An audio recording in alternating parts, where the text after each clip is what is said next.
welcome to our Ayurveda talk tonight. We're going to talk about karma because a lot of people use it very loosely, and it has a specific meaning in yoga and Ayurveda. In fact, one of the styles of yoga that is out there and available for people is karma yoga. There's all different styles of yoga. So there's like bhakti yoga, which is yoga of devotion. There's the royal yoga, which is Raja yoga, and there's others. So karma, though, is oftentimes, like I said, used very loosely. So we're going to use a couple of different definitions of karma. I'm looking at my my yoga manual that I use. My teacher comes from the lineage of Deskachar. His book, by the way, if you've never read it, and you're really into yoga, it's a book that you should read. It's called The Heart of Yoga. And it is a worthwhile book to have. Mine is so torn up, ripped up, underlined, tabbed, everything, because I've had it for 20 years, and I've used it and referenced it that much. And then I'm also going to use an Ayurveda book that looks at karma. So we have a lot of different ways of approaching it. Yoga and Ayurveda are based on the same principles. Remember that. They are sister sciences. So Hinduism and Buddhism both also use the word karma, and basically it refers to how a person moves forward through action. So it's a person's action and the sum of a person's actions in the state and previous states of existence, viewed as deciding their fate in future existence. So it's oftentimes considered that's your destiny. It's your karma to do that, have your fate. It's following the effects of cause and effect. And there's something highly satisfying when karma strikes. That's that loose term. And I have had people that I've interacted with where they'll say things like, oh, I was at this thing and gosh, I must have really bad karma because I got hit by some person that walked by, or I was in a car accident and things like that. It's so much deeper than that. It's not that you were a bad person. If you believe in previous lives, you were a bad person in another life. And so now you're dealing with the karma of that. It's oftentimes being ungrounded or not nurturing yourself, or those kinds of actions can contribute to what's going on in your life and what's showing up in your life. So I want to talk to you about karma yoga. Karma yoga is all about action. It's action.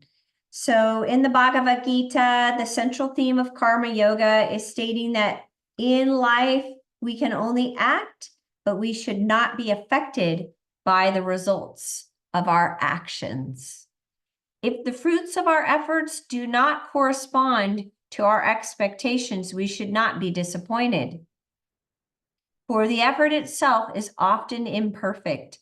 Our actions should indeed never be determined by any expectations, for we can never be sure of the results of our actions. We should also not take credit when things turn out well. We are not necessarily personally responsible for the successes any more than we are responsible for the failures. So if you're using a definition of karma that is feeding guilt or self-criticism or criticism of others, then you need to kind of back away from that. You need to step forward through action in a different way. Because what you're doing is you're actually cultivating a part of you that isn't going to serve you or anyone else. So, what you want to do with karma yoga is you literally want to rest in the divine. You want to rest in the divine. We have to learn about what is right action. In order to do that, there's lots of ways to do it, but you want to cultivate the witness. This is such important information because people don't realize that the dialogue that's going on in their head is not them, but it's beliefs that they adopted, it's cultural ways of living, it's traumas that happened to us, experiences that we've had. So we have taken on all this stuff and it has caused these layers that now we see through a filter based on all those beliefs and traumas and experiences, and we're not seeing things clearly. So you're looking through that filter, and then your expectation of things shows up. And you don't really know how to take action forward because it's coming through all these beliefs and perceptions that are false. Those are your samskaras. Okay, so karma yoga, you want to rest in the divine. You want to align with the divine. This is why meditation and prayer is so important, because you have to move into that and start asking to be guided from there. Okay, so that's the yoga definition. Okay, let's look at an Ayurvedic definition, then we'll move on, you guys, because I know we got to do our class. Taking control of our own karma from an Ayurvedic point of view. What you do every day makes a difference in who you are. Our actions determine the content of our consciousness as well as the energy level of our physical body. So if you are doing things that deplete you, you are literally sucking away your vital force. That's what you're doing. You're depleting yourself. So that's a certain type of karma. An occasional visit to a healer, no matter how famous or expensive, cannot substitute for your own action and subsequently alter its effects. The healing methods that we ourselves put into practice are the greatest importance, not what another person does for us. Okay, so what you do every day determines not only who you are in this life, but also who you will become. Who you will become. Okay, so a man's will, as is a man's will, so is his action. As is his action, so he becomes. Okay, so that's from the Upanishads, which is an ancient Ayurvedic text. Okay, so what you do every day matters. I was just telling a client today, this is why your words are so important, because there's power. It's like the butterfly effect. The butterfly is just flapping its wings, and somehow the effect of that moves out into the universe forever. Forever. Your thoughts, your words, your actions matter, because the energy frequency behind all of that reverberates out into the universe forever.